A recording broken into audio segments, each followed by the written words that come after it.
یہ ایک موقع تھا جب حضور نے فرمایا مجھے دنیا میں جتنے لوگوں نے مجھ پر یا ابو یا دین پر جو کوئی احسان کیا ہے میں نے دنیا میں اس کے بدلے دے دیے ہیں سوائے ابو بکر کے۔ ابو بکر نے دین پر اور مجھ پر اتنے احسان کیے ہیں کہ ان احسانوں کا بدلہ قیامت کے دن رب خود عطا فرمائے گا۔ یہ حضرت سیدنا ابو بکر صدیق رضی اللہ تعالیٰ عنہ۔ سیدنا ابو بکر اب چونکہ وقت ہونے والا ہے، حضرت سیدنا ابو بکر صدیق رضی اللہ تعالیٰ عنہ آج جن کا چندہ نہ چلتا ہو، جن کی دیہڑیاں نہ لگتا ہو، جن کا رنگ بھی کالا، شکل بھی کالی اور کرتوتیں بھی کالی، اعمال اور نظریے بھی کالے ہوں، وہ حضرت سیدنا صدیق اکبر کو بھونکتے نظر آتے ہیں۔ لیکن یاد رکھنا، کسی صحابی کا انکار کر دو کسی اور صحابی کا، تم کافر نہیں ہوگے، تم گناہگار ہوگے، کافر نہیں بنو گے۔ لیکن ابو بکر صدیق اکبر کی ذات وہ ذات ہے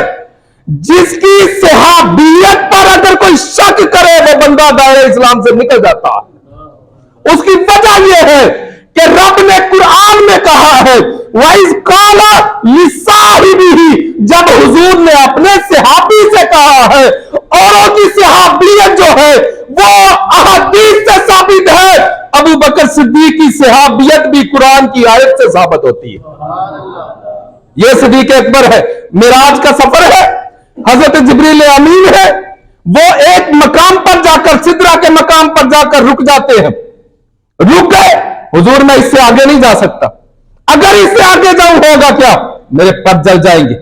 میں اس سے آگے نہیں جا سکتا، میرے لیے خطرہ ہے۔ اور دوسری طرف کیا ہے، غار ہے، ہجرت کی رات ہے، غار سور ہے، حضور سے کہا حضور آپ باہر رکے، آپ باہر رکے، ابو بکر پہلے جا کر غار کو صاف کر کے آپ کو بلائے گا، اگر کوئی اندر خطرہ ہوا تو ابو بکر اپنی جان پر اس کو جیل لے گا۔ اب یہ ہے محبت۔ حضور علیہ السلام صحابہ کے اجتماع میں کھڑے ہیں،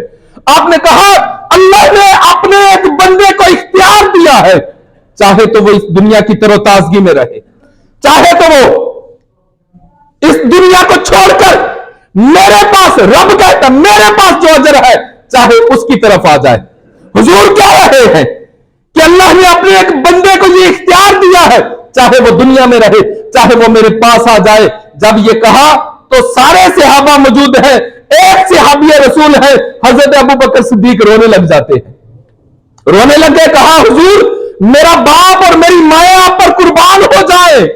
دوسرے لوگوں نے پوچھا عجیب بات ہے، حضور علیہ السلام نے تو کسی بندے کی بات کی ہے، ابو بکر رونے لگ گیا ہے اور یہ دعائیں دے رہا ہے حضور آپ پر میرا باپ بھی قربان ہو، میری ماں بھی قربان ہو۔ وجہ کیا ہے؟ حضرت ابو بکر سے جب پوچھا آپ نے کہا لوگوں تمہیں سمجھ نہیں آئی، حضور نے وہ جس بندے کا کہا تھا وہ کوئی اور بندہ نہیں، میرے نبی کا وصال کا وقت قریب آ چکا ہے، حضور اپنے لیے ارشاد فرما رہے تھے وہ بندہ محمد عربی ہے، اب کسی اور نے نہ جاننا، کسی اور نے نہ پہچاننا۔ ابو بکر نے جان لیا اس بندے سے مراد محمد عربی کی ذات ہے۔ کتنا مقام دیا، اس پر سبھی کا اتفاق ہے، سبھی کا اتفاق ہے، کتنا مقام دیا۔ حضرت صدیق اکبر جب وصال فرما جاتے ہیں، آپ فوت ہو جاتے ہیں، آپ نے وصیت کی، اب اسی جنازہ میں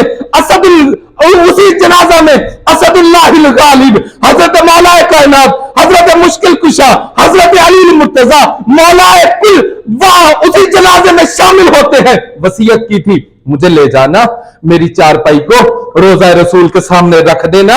اور کہنا کہ حضور آپ کا یار آیا ہے، حضور آپ کا یار آیا ہے، اگر اندر سے آواز آ گئی تو مجھے وہاں دفن کر دینا، اگر اندر سے آواز نہ آئی تو عام مسلمانوں کی قبرستان جنت البقیع میں مجھے دفن کر دینا۔ لوگوں کیا مقام اللہ نے حضور سے وفا کی وجہ سے عطا فرمایا ہے۔ جب آ کر کسی نے کہا حضور ابو بکر آیا ہے، روضہ رسول سے آواز آتی ہے ادخلوا الحبیب الی الحبیب، اور جلدی کرو یار کو یار سے ملا دو۔ حضور نے قیامت تک